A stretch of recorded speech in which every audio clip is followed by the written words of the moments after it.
Berikut ini cara mengatasi HP Oppo yang baterainya cepat habis, kemudian boros dan cepat panas.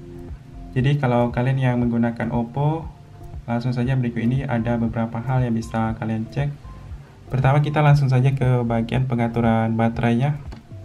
Buka pengaturan, cari baterai. Di sini di bagian pengaturan baterainya kalian akan bisa melihat grafik sejak dicas. Nanti kalau dropnya cukup parah, mungkin itu gara-gara baterainya sudah berusia, jadi harus diganti. Kalau ini kan masih normal, turunnya tidak banyak, kecuali kita lagi menggunakan Facebook, main game, nah itu akan terlihat di sini. Lalu penggunaan baterai kalian bisa cek di sini berdasarkan aplikasi. Nanti di bawahnya akan ada aplikasi yang menggunakan baterai berapa persen. Dengan melihat penggunaan baterai, kita akan tahu aplikasi apa saja yang cukup banyak menguras baterai. Kalau kalian main game, itu wajar baterainya cepat habis, gara-gara gamenya itu kan menguras banyak daya. Apalagi game yang berat, nah itu memang bikin kalian heran. Biasanya dropnya cukup besar, apalagi spek HP-nya tidak didukung game. Dia akan cepat panas. Tapi kalau kalian aktivitasnya biasa saja, terus cepat panas, itu ada beberapa kemungkinan. Pertama, jaringan di daerah kalian jelek.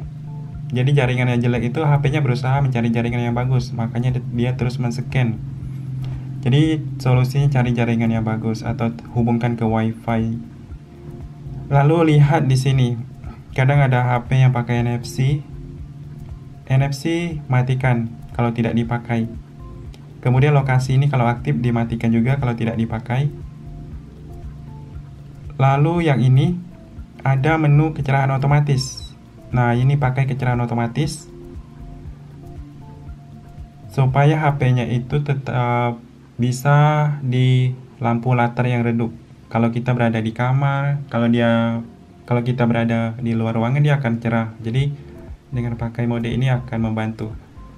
Jangan lupa pakai mode gelap supaya cahaya latarnya tidak cukup terang dan menguras baterai kalian.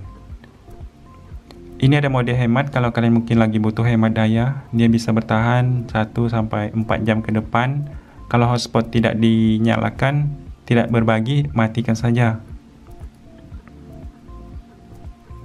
Jadi itu beberapa tips. Jangan lupa matikan dulu HP-nya kalau merasa cukup panas. Dengan mematikan, dia akan berhenti beraktivitas lalu hidupkan lagi untuk merefresh sistemnya. Jadi kalau HP yang jarang dimatikan, biasanya itu kinerjanya cukup lambat sehingga menciptakan yang panas. Lalu kalau kita main game berat, itu wajar panas karena daya yang keluar itu cukup besar. Jadi itu saja solusinya bagi kalian yang baterainya cepat habis. Bisa kalian praktekkan apakah ada perubahan atau tidak.